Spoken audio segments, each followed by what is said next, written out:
Hello, Justice Bach. Very pleased to see you. It's wonderful to see you and to be talking from New York to you at your home in Jerusalem. The March of the Living, as you know, is an annual event. Thousands of people participate and come to Poland and march together in memory and in solidarity from Auschwitz I to Birkenau, and participate in programs and continue to Jerusalem and perpetuate the memory of those who suffered and died in the Holocaust. Yes, I've heard of the organization and very favorable things about them. Let me begin by asking you a bit about your own biography. I was born in 1927 in a town, Halberstadt, but at the early age of 2 months, my family moved to Berlin. So actually, I only knew Berlin. My father was also one of the founders of the Zionist movement in Germany, and that's why when I went to school in 1933, I went to ironically, to the Theodor Herzl School of Adolf Hitler Square. We left Germany in 1938, 2 weeks before the famous Crystal Night, the Kristallnacht, when all Jewish men were arrested by the Nazis. And we went to Holland. Was it difficult to cross the border and get into Holland? I tell you, when we reached the border of Holland, the SS came in and said, family Bach, out with your luggage. My parents, my sister and me. So we had to move out. So when we got there outside, there were 10 SS men with guns around us. They said, open the luggage. We opened the luggage and they took everything and threw everything into every different corner. The person in charge of the trains said, we have to move. So my father said, please wait a minute until it's cleared up. And then the SS commander came in and said, get out. So we quickly tried to move things together, and we ran towards the train that started to move a little bit. And an SS man came behind us and kicked me in my behind. It helped me a little bit, because therefore with my luggage I managed to get into the train that was already moving. But the fact that I was literally kicked out of Germany, that was something that only later became realistic for me. Right. Anyway, we got into Holland 2 weeks before when all Jews were arrested. And we left Holland 2 years later, in 1940, 1 month before the German invasion. And we came then to Palestine on the ship, the Patria, which was sunk on the next journey after that, with 250 people killed. So we were always sort of one step ahead. Now, in Palestine, this is before it's Israel, you're a student, you finish your education, and then you become a law student in England. At that time, there was no law faculty yet at the university in Israel, but I got a scholarship for studies at the university in England, and so I studied in England, and I became a barrister. But then Israel was created, so I moved back in order to join the army in Israel. So back in Israel after independence, you're in the army, you're a soldier, and you're a lawyer in the army. I also passed an officer's course. As I was already a lawyer, they appointed me first defense counsel, and then I was prosecutor, and then a judge. I somehow still am a judge, although I'm now pensioned, but I still am a judge of the Army Supreme Court. Let me focus on the state's attorney's period of your career. I joined the state attorney's office, and I was there for very many years, and then I became a judge of the Supreme Court of Right. Israel.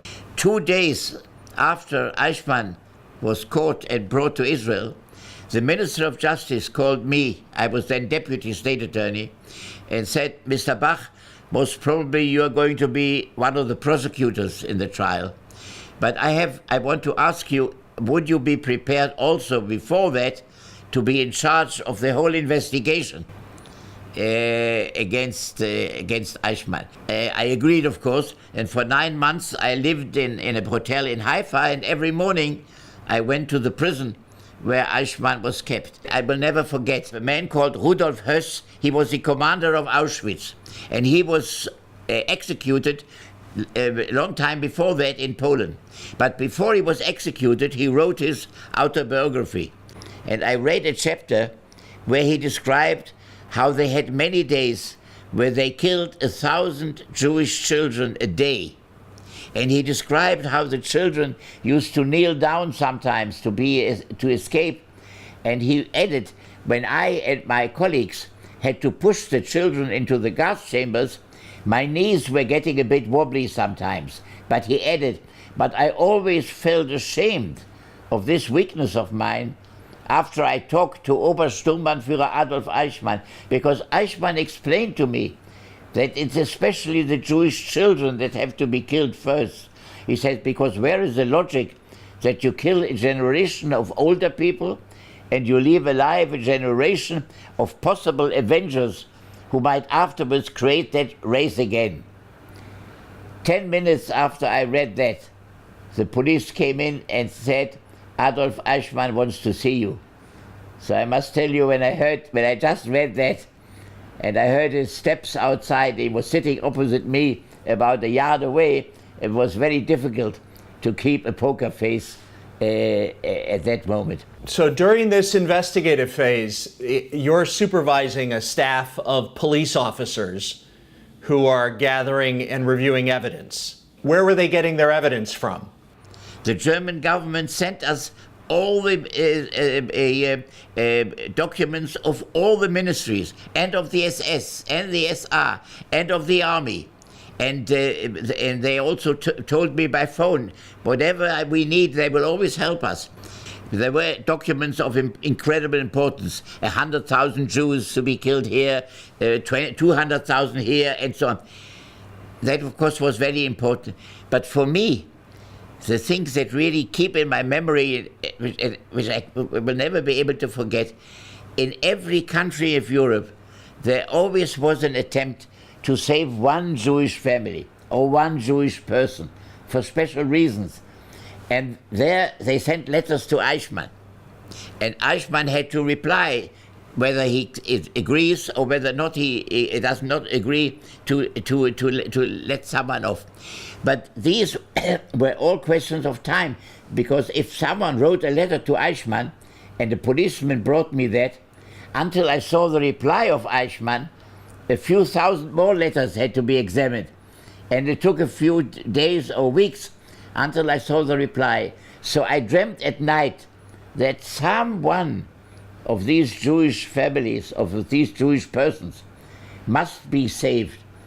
And then, without a single exception, every time I came across the answer of Eichmann,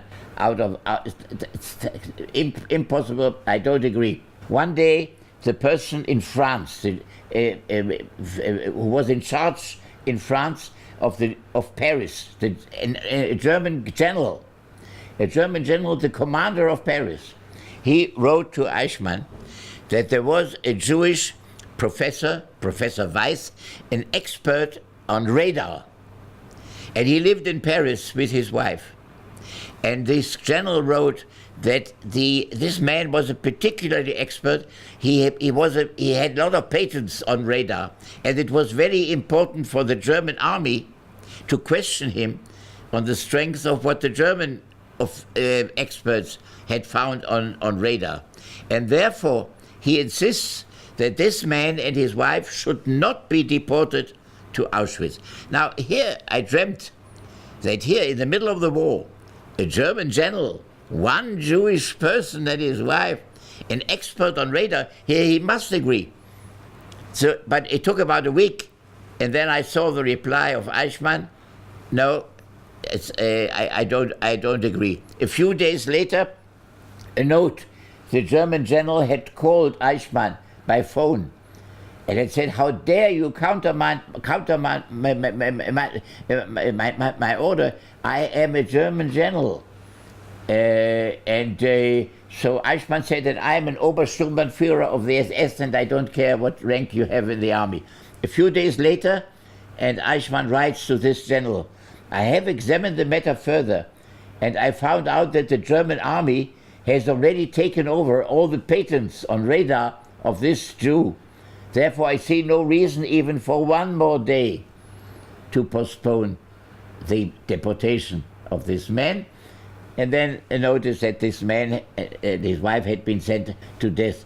Eichmann usually sat in Berlin and pulled the strings, and his assistants worked in the various countries to deal with the arrest and the deportation of the Jews. But in Hungary was a special case. The Hungarian leader, Admiral Horthy, he thought the war was lost. He fought on the side of the Germans, but he thought the war was lost. And in 1944 he wanted to make a separate peace. But Hitler, of course, didn't agree. Hitler came and met him, and with threats at the border of Hungary, and with a promise, he forced him to continue. Horthy was afraid, so he finally agreed, but they made some exceptions. One exception was that the Germans should agree that 8,700 Jewish families from Budapest should be permitted to go to neutral countries. Hitler agreed, not out of humanitarian reasons, but there were 1 million Jews in Hungary, and he wanted Hungary to agree that these 1 million Jews, they had not yet been expelled because the Hungarians were in charge. So Hitler agreed to for these 8,700 families to be sent to neutral countries, but Hungary should agree to continue on the German side, and the Jews, they should accept that the Jews, the 1 million Jews, should be deported to Auschwitz. Now, how do we know all this? As I told you, we had all the documents. We received a document from the German ambassador to Budapest at the time, von Wesenmeyer. He wrote to the minister Ribbentrop, who was the Minister of Foreign Affairs. He described the agreement between Hitler and Horthy, including the 8,700 families who could go to a neutral country. But then he added, I have, however, to inform you that the local representative of the SS, because I said in Hungary was the only country where Eichmann was sent in person to go there. He said, the person in charge here, Adolf Eichmann, was very upset when he heard about the arrangement between the Führer and between Horthy about the 8,700 families, because he thinks that these families, these now 8,000 and so families, that can be important biological material, and they might from these neutral countries even come to Palestine and help to create that race again. And therefore, Eichmann, when he heard about it, gave instructions to force the deportation from Budapest now at such a speed that until the visas can be arranged for these neutral countries, that no 8,700 families would remain in Budapest. Eichmann, during the trial, of course, tried somehow to defend himself sometimes, to show that things were not, that he was not so terribly guilty. But then you could see, whenever he did something to prevent the saving of any Jew, how proud he was. How proud he was in describing it. So here he said, when he came to Hungary, he testified. And he said, the first thing I did when I came to Hungary, I gave instructions that all the first Jews from Hungary who came to Auschwitz, before they were put into the gas chambers, they had to write postcards to their friends and to their families. And I dictated what they had to write. They had to write, we are here in a beautiful country resort, wonderful excursions, only very light work, but not a lot of room. So please come as quickly as possible to join us here in order to be with us, just before they were sent to the gas chambers. And so what you could see with what pride Eichmann described it. Now, I handed all the evidence about Hungary in trial, and then in the middle of that, I heard there was a man in Israel who still had such a postcard and was alive to tell the story. So I managed to get touch with him. I said, come immediately to Jerusalem. He came at 11 o'clock at night. It was a bit late, and I had no more than 3 hours sleep during the trial. But anyway, I just asked him, show me the postcard, translate it to me from Hungarian to Hebrew, which he did. And I said, tomorrow morning you can give me further details. We talk, but that I ask you tomorrow morning. In the morning he came at the last minute, so I couldn't talk to him about details. So I just called him as a witness. I asked him about the postcard. He put it in, and we put it in as evidence. And then I said, tell me, what about your family? He said, well, I had a wife, and I had a little daughter who was 2.5 years old, and I had a boy, 12 years old. And he said, we came to Auschwitz, we had no idea what was happening there. Also, the other Hungarians had no idea of what Auschwitz meant. So, and then he described the selection. And the SS men, when they came to the SS men, he said in the line, the SS men first looked at the wife, and then he said to her, go to the left side. The left side was, that we heard afterwards, to the gas chambers. And your little daughter, 2.5 years old, he said, to the left also. And then, what was your profession? He said, I was a technician in the army. They said, to the right, because he still wanted to use him for some work. And the boy, 12 years old. So the commander said, SS commander, I have to speak to my commander to see. So he returned after a few minutes, and he said, run after your mother. And the witness, I could see he was back there, and he said, I wasn't sure whether my son will find my wife, because there were already hundreds of people who walked in between during this few minutes that the SS man had to speak to his commander. And I looked, my wife was swallowed up in the crowd. I couldn't see her anymore. My son was swallowed up in the crowd. I couldn't see him anymore. But my little daughter, she had a red coat. And that little red dot, getting smaller and smaller, this is how my family disappeared from my life. Now, as I said, I heard this for the first time. And I had bought my little daughter, who was exactly 2.5 years old, I had bought her a red coat 2 weeks before that. And the night before that, my wife had taken a picture of me with a little girl with a red coat.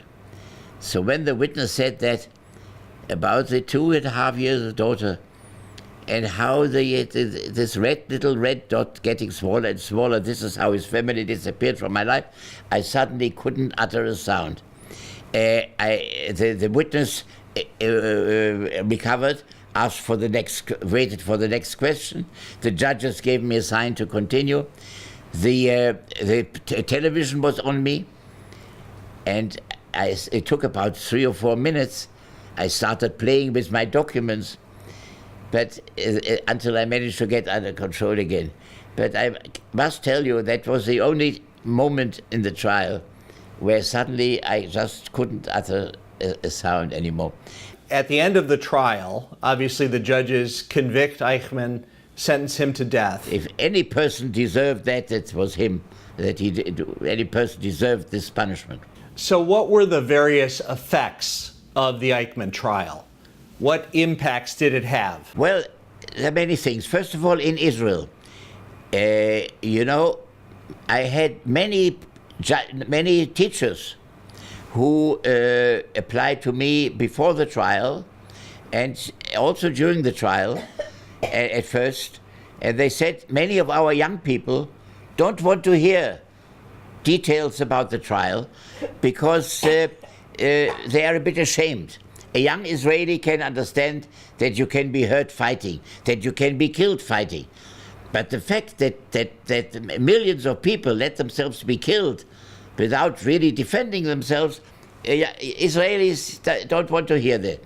Now, that was not the main part of our prosecution, but I wanted our children not to feel that shame. So we showed how Eichmann and others, how they managed to deceive not only the Israeli victims, but also Russian commissars or gypsies who were killed. All of them were misled until the very last minute, and then they were sometimes not strong enough. They were too weak to defend themselves. And on the other hand, we saw it in Warsaw, where the Jews there realized that death was waiting for them, and with what incredible courage they fought, sometimes up to the last man. And thousands of Jews in Poland were killed fighting because they wanted to escape, and because they wanted to fight up to the last minute, and therefore that showed there was no reason to be ashamed.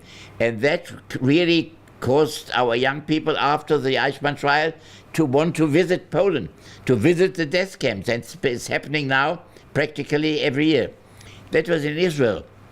Also, many thousands of survivors, they never talked to their children about it. But then when everyone heard about it every day, so most of the people in Israel began to know what really happened during the Holocaust. And then there were German state attorneys who wanted to bring cases against the Nazis who worked in the death camps. But they were not given budgets. They were not permitted to do that. And they were referred. But then during the Eichmann trial, when every day for 3 or 4 hours, all the details were heard by everyone, therefore people did not object anymore. They began a chain reaction. All the big trials against the Nazis, Auschwitz, Majdanek, Treblinka, Belzec, Sobibor, all that happened after the Eichmann trial, because people did not object anymore. The Eichmann trial is, I think, the only trial where every day I'm reminded of something of particular importance, from a historical point of view, and from a legal point of view, and from an emotional point of view. Well, I thank you on behalf of the International March of the Living for the work you've done and for the life you've led and for this really very special conversation. Thank you very much. Thank you very much for the meeting and for what you said just now. And I hope that we are going to meet again in the not too far distant future.